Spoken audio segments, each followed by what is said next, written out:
To my YouTube channel. दोस्तों बात करेंगे हम बीपीएससी टीआरई 3.0 नई शिक्षक भर्ती को लेकर के। यहाँ पे कुछ महत्वपूर्ण अपडेट है आपको इस वीडियो के माध्यम से मिलने वाले हैं। बीपीएससी टीआरई 3.0 शिक्षकों को एक और नोटिस, टीआरई 3 में फीस पेमेंट को लेकर के क्या कुछ अपडेट है और टीआरई 3 में जो फॉर्म में सुधार के लिए यानी कि करेक्शन को लेकर के क्या कुछ अपडेट है। स्टेट अपेयरिंग सीटेट टीआरई 4.0 की भर्ती और आयु सीमा में छूट को लेकर के डीएलएड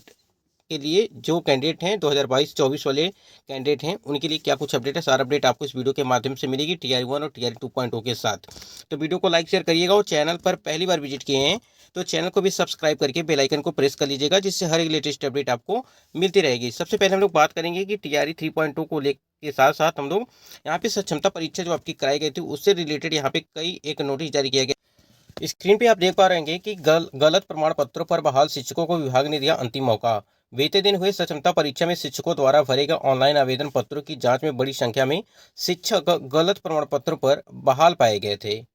ठीक है, और आप लोगों ने देखिए ये तो सक्षमता परीक्षा के संबंध में है, लेकिन इसी प्रकार जो है आपकी जो टीआरई 1 और टीआरई 2.0 और टीआरई 3.0 की भर्ती प्रक्रिया हुई थी टीआरई 1 और टीआरई 2.0 में, उसमें क्या हुआ था कि बहुत सारे ऐसे कैंडिडेट थे जो गलत प्रमाण पत्र यानी कि जमा किए थे। और देखिए और यहाँ पे एक चीज़ और समझिएगा, जब आपके डॉक्यूमेंट वेरिफिकेशन कराए गए थे तो उस टाइम पर भी जो है अच्छे तरीके से जांच पड़ताल नहीं की गई थी, यानी कि डॉक्यूमेंट वेरिफिकेशन अच्छे तरीके से नहीं की गई थी, काफ़ी लापरवाही बरती गई थी, जिसका खामियाजा यहाँ पे जो जिनका 1 या 2 नंबर से कैंडिडेट रुके हुए थे उनको भुगतना पड़ रहा है।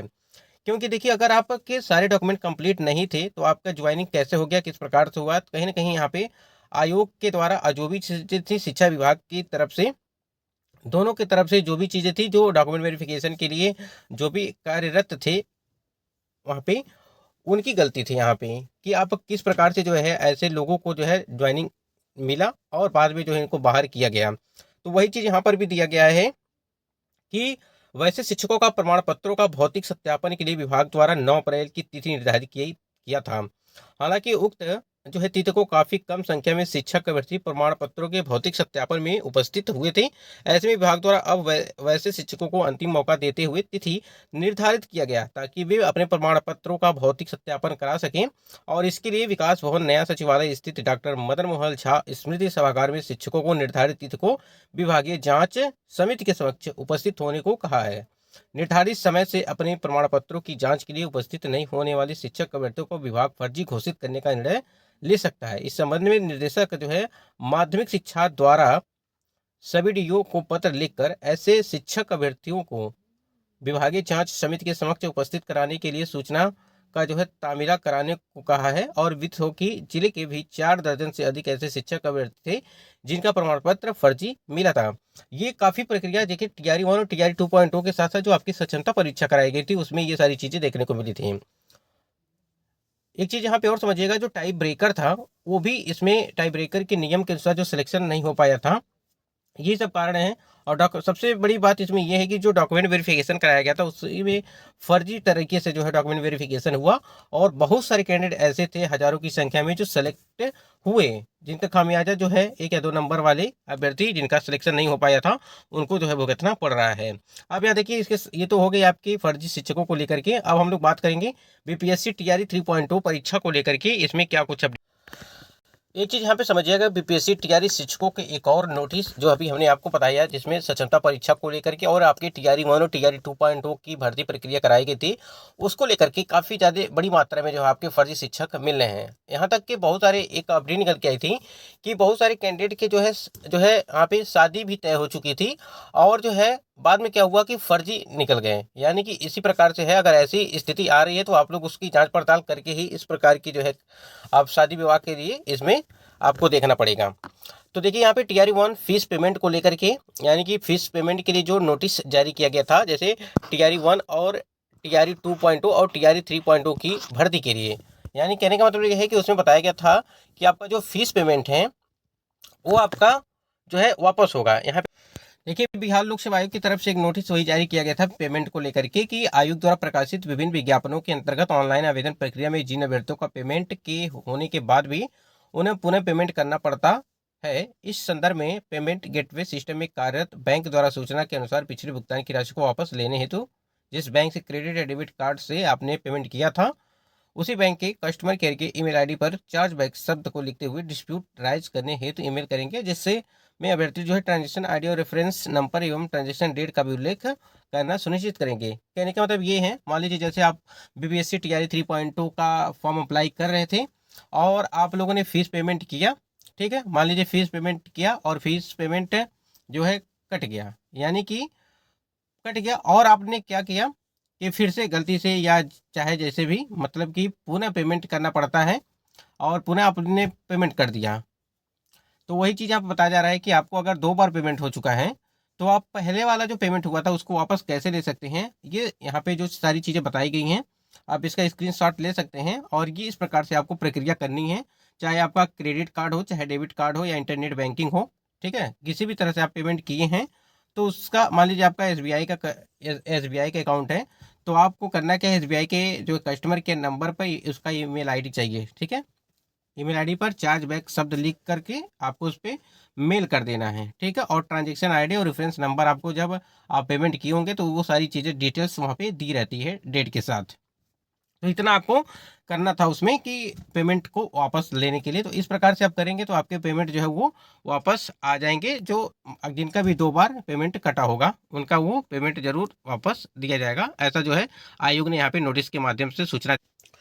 एक चीज़ और यहाँ समझिएगा, ये स्टेट अपियरिंग को लेकर के देखिए, अभी से लगा करके 30 मई के बीच जो आपकी परीक्षा की तिथि निर्धारित की गई हैं, देखिए ऑफिशियली तो कोई अभी डेट आई नहीं है, लेकिन जो आप न्यूज़ 18 की खबर को आप लोगों ने देखा होगा कि 20 से 30 मई के बीच जो आपकी परीक्षा है वो आयोजित करने के लिए बताया गया है कि 20 से 30 मई के बीच आपकी परीक्षा का आयोजन वो हो जाएगा और रिजल्ट भी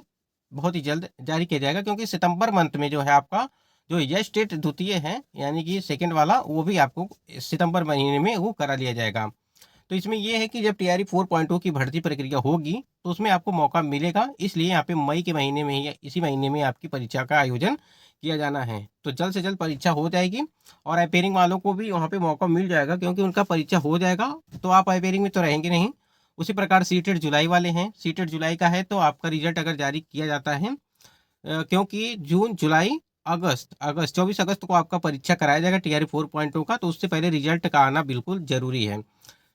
और 1 लाख से ऊपर यानी कि 1,10,000 के आसपास आपकी पूरी वैकेंसी जो है टीआरई 4.0 में बताई जा रही है। लेकिन क्या कुछ होता है, आप लोगों ने देखा होगा कि 1,70,000 की वैकेंसी जो थी आपकी टीआरई 1 में और 1,22,000 टीआरई 2.0 में, उसके बाद से 87,774 जो वैकेंसी है ये आपकी टीआरई 3.0 में, यानी कि पहले ज़्यादा फिर कम, मतलब कि तो यहाँ पे बताया गया कि टीआरई 4.0 की भर्ती में आपको 1 लाख से ऊपर ही है जो है इसमें भर्ती देखने को मिलेगी। लेकिन अब टीआरई 3.0 की भर्ती प्रक्रिया में कितनी सीटें खाली रह जाती हैं उसके हिसाब से ही जो है यहाँ पे सारी चीज़ें देखने को आपको मिलने। यहीं पे अगर बात करें आयु सीमा में छूट को लेकर के, देखें, और डीएलएड वाले जो 2022 और 24 वाले सेशन वाले हैं उनको लेकर के क्या उनको मौका मिलेगा, तो बिल्कुल यहाँ पे डीएलएड वालों को भी मौका मिल सकता है। और आयु सीमा में छूट को लेकर के बात करें तो जैसे टीआरई 3.0 की भर्ती में तो यहाँ पे 1 या 1.5 लाख के आसपास कैंडिडेट थे, इनको मौका नहीं दिया। क्या टीआरई 4.0 भर्ती में मिलेगा, तो देखिए निश्चित तौर पर मिलना चाहिए, क्योंकि इसको लेकर के कोर्ट में, पटना हाई कोर्ट में इसके लिए भी याचिका दायर की गई है, जैसे आपकी सप्लीमेंट्री रिजल्ट के लिए की गई थी, ठीक है? क्योंकि 728 ही ऐसे जो है वो आपके दिए गए थे, मतलब सप्लीमेंट्री रिजल्ट दिए गए थे टीआरई 2.0 की अगर बात करें तो उसको लेकर टीआरई 1 टीआरई 2.0 की सप्लीमेंट्री रिजल्ट को लेकर के भी उन्होंने जो है अपडेट दिया था कि आपकी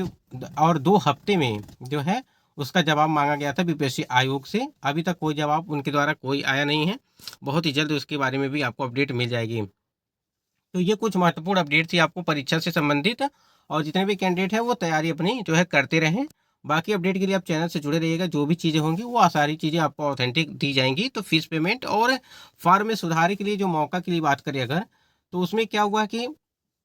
करेक्शन के लिए उन्होंने नोटिफिकेशन में साफ साफ ये चीज़ कहा था कि अगर फॉर्म में आपकी गलती हो जाता है तो आपको करेक्शन के लिए कोई भी मौका नहीं दिया जाएगा और आपको जो है दोबारा रजिस्ट्रेशन किया जाएगा। तो यहाँ पे एक मांग ये है हम लोगों की कि कम से कम जिनका भी कोई सब्जेक्ट कॉम्बिनेशन गलत है, कोई चीज़ और गलत है, तो उसको सुधार के लिए कम से कम एक मौका दिया जाए, जिससे ये सारी चीज़ें जो है आगे चल करके कोई दिक्कत ना हो। क्योंकि जब डॉक्यूमेंट वेरिफिकेशन होगा तो उस टाइम पे अगर ये सब्जेक्ट कॉम्बिनेशन और जो भी चीज़ें हैं अगर ये आपके सही नहीं पाए गए तो बिल्कुल निश्चित तौर पर आपको बाहर किया जा सकता है। इस वजह से हम लोग प्रयास कर रहे हैं कि ऐसा जो है आपको एक मौका मिल जाए सभी को, जिससे सुधार हो सके। तो हम लोग प्रयास कर रहे हैं, जैसे इसके बारे में कोई अपडेट आ गई हम आपको बताते रहेंगे, चैनल से जुड़े रहिए।